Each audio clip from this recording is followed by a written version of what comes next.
So I've been thinking a lot about the kind of warning that I'm going to put on this DVD, and I just figured it's better just to tell you, you know, because no one ever reads the warnings. Winter fishing really has a high likelihood of killing you because of the hypothermia is the main thing. And there are a number of preventative measures you can take, but I did want to put it out there. It's killed a friend of mine who drowned up here on the Susquehanna, and there are a lot of things that you're going to see on this DVD that you look at and say, wow, that's really stupid. Well, stupid, you know, it's only stupid if you do it and you're not prepared for the consequences. And you really have to take those consequences seriously if you're going to be winter fishing. So definitely you want to learn a lot from this in terms of how to catch the smallmouth, but also learn some self-preservation tips, especially about hypothermia. It's pretty warm out here today. That water's still pretty cold. Let me show you the means I have to combat hypothermia should we end up taking a dunking. First off, we have microfiber towel. Holds a lot of water, you can dry off real quick. Fire starting kit and first aid. Personal locator device. It's a one-step satellite link to EMS services. Into the clothes here we have beanie and gloves. And essentially I'm going to have a duplicate layer of everything that I'm wearing right now. Should all this get soaked and wet, I can get it all off, get dry, and get a 100% dry layer back on and warm up again. Starting with long underwear, socks, wool sweater, and an outer shell. You going? Yep, going. All right.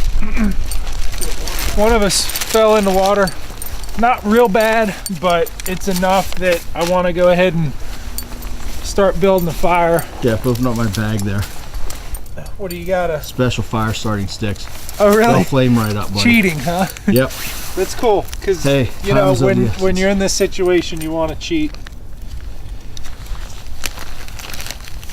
Oh yeah.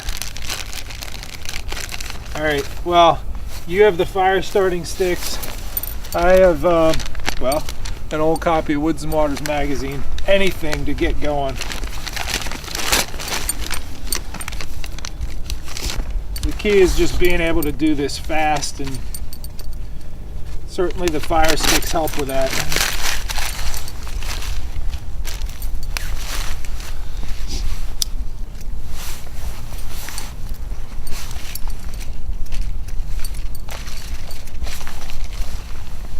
Put the fire stick on there because it will help your wood burn. Yep. Burns a lot hotter.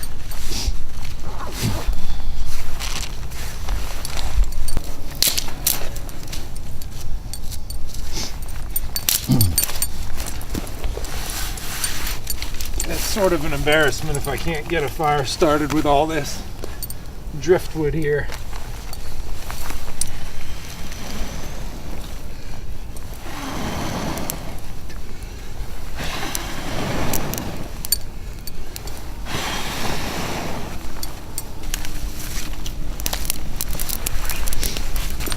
Yeah, we'll get to go with some bigger stuff.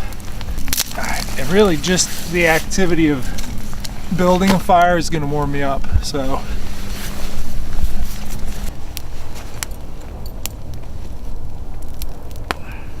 my fleece got soaked. My new dry top's not ready to wear yet. I'm still trying to stretch out the neck, so I had to go without. And my fleece underneath my rain jacket just wicked up the water. Halfway up the jacket it was soaked. It's soaked. it doesn't take much moisture to really just pull all that heat out of you. So yeah. So I took this off right away. Got to the bank, stripped down, changed into as much dry stuff as possible. I'm enjoying the fire and I didn't even get wet. Feels good, man. All right, we got the fire started. Matt's already into the dry bag, and he's gotten everything wet completely off him. We actually lost someone here on this river, a kayaker, earlier this week. Not a fisherman, but somebody, two guys in kayaks, two 20-something guys out that were going to go camping on the island in first week of February. I guess I can't say much. We're out here fishing in it, but having the right gear, having the right stuff to keep you dry. When you slipped and you fell in, you had gear to keep most of you dry. Yeah, I was getting out, and I was right on the bank and stepped on a slippery rock and fell in, and the kayak went sideways with me, and it was deep enough that I could have been in over my head, but I flipped the kayak and was able to self-rescue enough just to get out. Took on a little bit of water, and now I just need to warm up a little bit. My hands are still a little bit red from being wet, so I just need to warm them up. It's something that can happen to anybody, and it does happen to anybody in winter, because you get cold and you get you get the umbles. Mumble, stumble, fumble, grumble. And that stumble, just you getting out of your kayak on the shore, maybe you were a little bit cold getting out, it kind of snowballs into something much more once you really get cold. So this fire will warm us up a little bit, and having that gear, I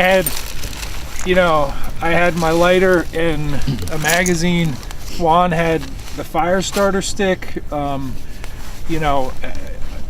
We all had dry clothes to wear. I think, we found out Matt got a little bit wet, and he came up and he seemed fine, but I was pretty forceful, like, no, you got to get everything wet off. Juan came up and did the same thing. And that's why I let you guys know, even though you guys didn't see me go in, I told you right away so that in case something started to happen, you guys would be aware. That was key too. Kudos for not, letting your pride get you in trouble. A lot of people would have. A lot of people would just, sucked it up and been the tough guy.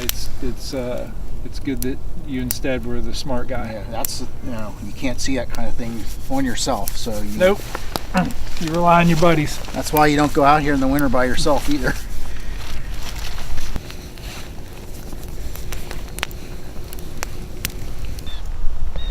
Look for signs of hypothermia in your friends and be forceful in calling them out as a reason to end the day. The signs are the umbles: mumble, stumble, fumble, or grumble. In other words, resembling an angry drunk. When you see them, they mean that you're already hypothermic and it's time to get out and get warm. Now that we've covered some hypothermia countermeasures, let's take a look at some prevention strategies, starting with what to wear. I'm gonna start you off here with my getting ready procedure, starting with what I'm wearing. I got some new gear. These aren't new. These are Smart Wool socks. I've used these for years, and I only wear one pair of socks. I used to wear a bunch, and I think that's sort of a mistake, because wearing a lot of socks tends to constrict your the blood flow to your feet. It really mashes all the blood out of your feet. I got one pair of really good socks, and those socks are called Smart Wool. I also have some new thermals. These are made by a company called Kokatat.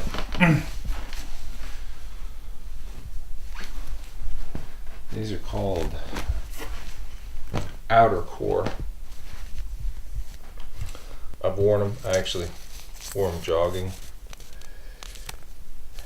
and they did a good job keeping me dry. So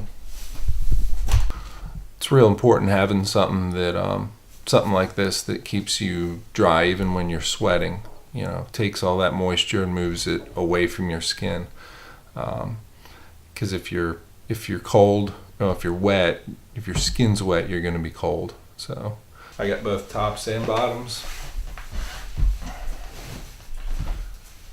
I also got a pair of bibs with relief zipper. Got my Coquetet bib with relief zipper here.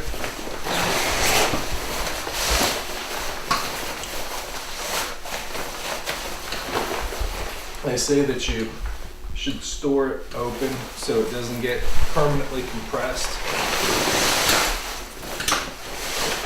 It's a material that's obviously waterproof. It's very similar in feel to the breathable waders that I've had before. It is a very breathable fabric. It's sort of like checking your drain plug in a regular boat before you back it down the ramp. You gotta make sure to zip that. It's important to protect the booty foot on these with a pair of boots that fits over it. I decided for these that have the gaiters that come up pretty far, because I do a lot of bushwhacking to get to where I'm launching my boats. We're not going to do that much of it today, but ordinarily I do a good bit of it. It's important to protect these gaskets with the 303 protectant. Just prolongs the life of the seal there. We lose most of our heat through our head.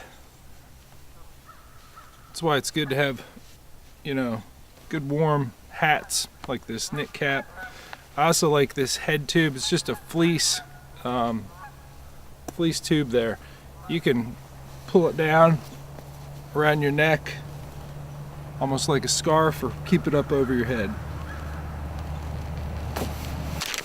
I also wear fleece on my hands, fleece or wool. Wool fingerless gloves, or these are fleece. These gloves are wet and icy, and they're cheap. They're like $6 fleece gloves, so these are dry. That's why I got multiple pair. I always bring a couple different sets so I can swap them out. That feels a lot better. Another thing I'll do is use these hand warmers.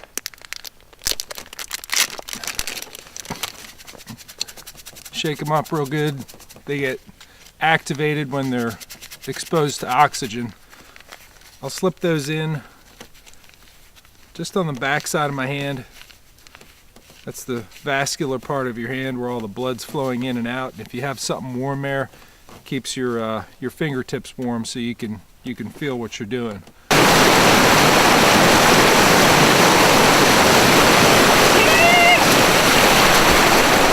So I have this is a Coquetet life vest. The reason I really like this vest is it's got the mesh in the background, it really lets it breathe. It's a bright color. It's got the reflective tape up top so you can be seen, and 2 pockets really for easy access. I like them a little more simplistic. I don't like the ones with pockets everywhere. I feel like it's just more stuff that can get hung up. So if you're looking for a good life vest, this is definitely a good one to pick up. I've been out here 45 minutes. I usually last longer than this before I get into my water. My hands are freezing. It's this wind.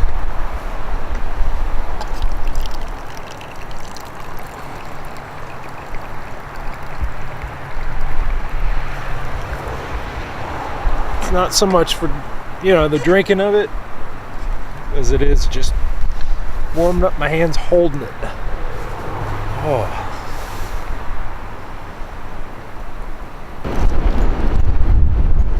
It's about 1:30. I'm on my 3rd sandwich of the day.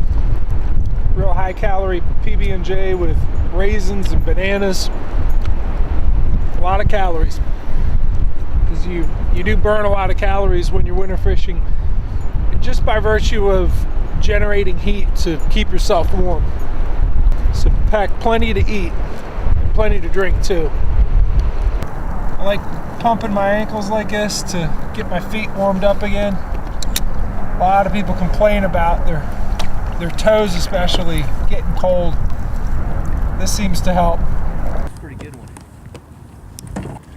Woo. Holy man. Ah, that's enough to warm me up. I was just gonna say I'm getting a little cold. Now I'm warm again.